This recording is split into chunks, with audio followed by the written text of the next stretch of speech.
നഭോമണ്ഡലത്തിലെ സൂര്യാദി നവഗ്രഹങ്ങൾ മനുഷ്യജീവിതത്തെ സ്വാധീനിക്കുമോ? ഇതിനെ സൂചിപ്പിക്കുന്ന ഹോരയിലെ പദ്യം ഒന്ന് വിശകലനം ചെയ്ത് നോക്കാം. സൂര്യചന്ദ്രന്മാർക്കും മറ്റ് ഗ്രഹങ്ങൾക്കും പ്രകൃതിയിൽ എന്ത് സ്ഥാനമാണ് ഉള്ളത് എന്ന് സൂചിപ്പിക്കുന്ന ഹോരയിലെ പദ്യം ഇതാണ്.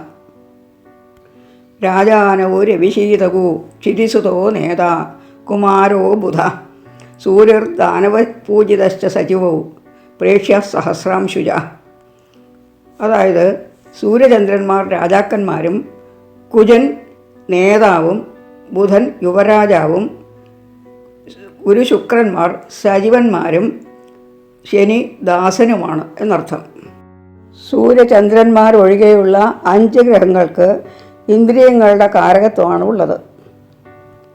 ബാഹ്യേന്ദ്രിയങ്ങളുടെയും ആന്തരിന്ദ്രിയങ്ങളുടെയും കാരകത്വം കുജൻ, ബുധൻ, ഗുരു, ശുക്രൻ, ശനി എന്നീ ഗ്രഹങ്ങൾക്കാണ്. കുജൻ പരാക്രമത്തിൻ്റെ അഥവാ സാമർഥ്യത്തിൻ്റെ കാരകനാണ്. ബുധൻ വാക്കിൻ്റെയും ബുദ്ധിയുടെയും കാരകനാണ്. ഗുരു ധർമ്മജ്ഞാനത്തിൻ്റെയും വേദശാസ്ത്ര പരിജ്ഞാനത്തിൻ്റെയും കാരകനാണ്. ശുക്രൻ ലൗകിക സുഖങ്ങളുടെ കാരകനാണ്. ശനി ദാസൻ്റെ കാരകനാണ്. ഈ ഗ്രഹങ്ങളെ കൊണ്ട് മനുഷ്യൻ്റെ പൂർണ്ണമായ വ്യക്തിത്വത്തെ നമുക്ക് ചിന്തിക്കാവുന്നതാണ്.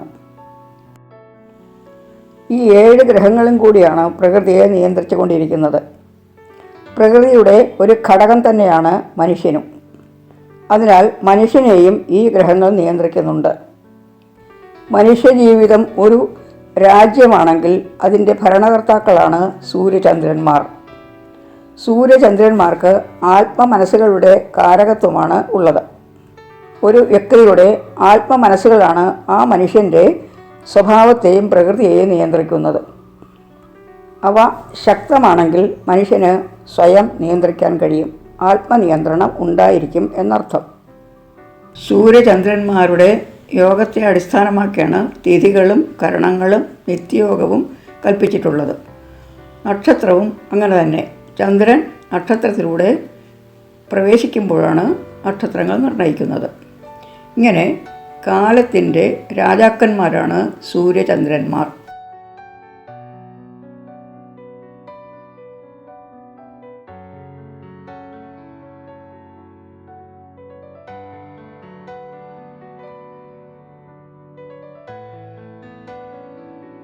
രാത്രിയുടെ അധീശൻ ചന്ദ്രനും പകലിൻ്റെ അധീശൻ സൂര്യനുമാണ്.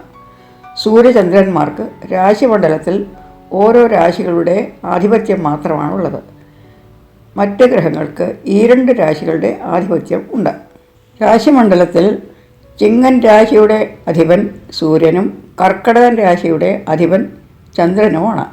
ഈ 2 രാശികൾ ഒഴിച്ചുള്ള 10 രാശികളിൽ 5 രാശിയുടെ ആധിപത്യം ചന്ദ്രനും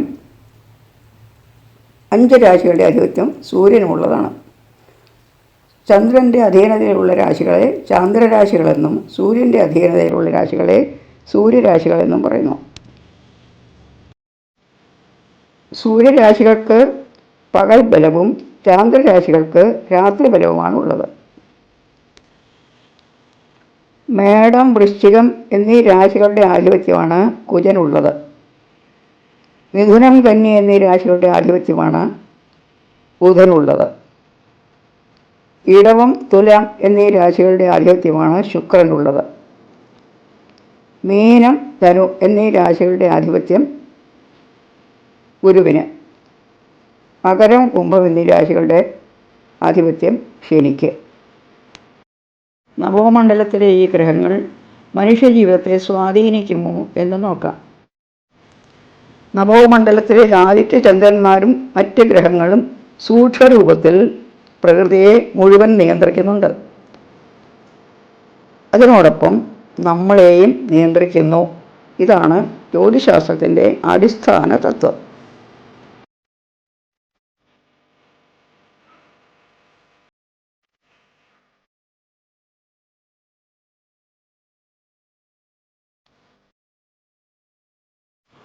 പ്രകൃതിക്ക് സ്ഥൂലവും സൂക്ഷ്മവുമായ 2 അംശങ്ങളുണ്ട്. സ്ഥൂലമാണ് നമ്മുടെ ഇന്ദ്രിയങ്ങൾക്ക് ഗോചരമായിട്ടുള്ളവ. സൂക്ഷ്മാംശം അവ്യക്തമാണ്. അത് അവ്യക്തമായി അന്തർധാരയായി പ്രകൃതിയെ, ജീവിതത്തെ നിയന്ത്രിച്ചുകൊണ്ടിരിക്കുന്നു. ഈ ആശയങ്ങളുടെ അടിസ്ഥാനത്തിൽ ജീവിതത്തെ വിലയിരുത്തി നോക്കാം. ഒരു വ്യക്തി ജനിക്കുമ്പോൾ നഭോമണ്ഡലത്തിൽ പ്രകാശിക്കുന്ന ഗ്രഹങ്ങളുടെ സ്ഥിതി അനുസരിച്ചാണ് ഗ്രഹനില തയ്യാറാക്കുന്നത്. ഒരു വ്യക്തിയുടെ ജാതകത്തിൽ രാജകാരകനായ ആദിത്യൻ ബലവാനായി ഇഷ്ടസ്ഥാനത്ത് നിൽക്കുന്നുവെങ്കിൽ ആ വ്യക്തി സമയനിഷ്ഠ പാലിക്കുന്നവനും സ്വയം നിയന്ത്രിക്കാൻ കഴിവുള്ളവനും പ്രാപ്തനും അധികാരിയും നേതാവും ആയിരിക്കും.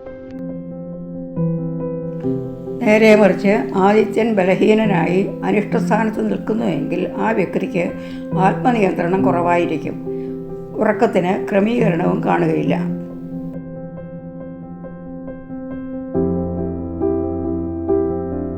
ജാതകത്തിൽ രക്താധിപനും വ്യാഴവും ബലവാന്മാരായി ഇഷ്ടസ്ഥാനത്ത് നിന്നാൽ സകല ദോഷങ്ങൾക്കും പരിഹാരമാവുകയും ചെയ്യും. മറ്റ് ഗ്രഹങ്ങളെക്കുറിച്ചും ഇതുപോലെ ചിന്തിക്കാം. തുടർന്നുള്ള എപ്പിസോഡുകൾ ശ്രദ്ധിക്കുക.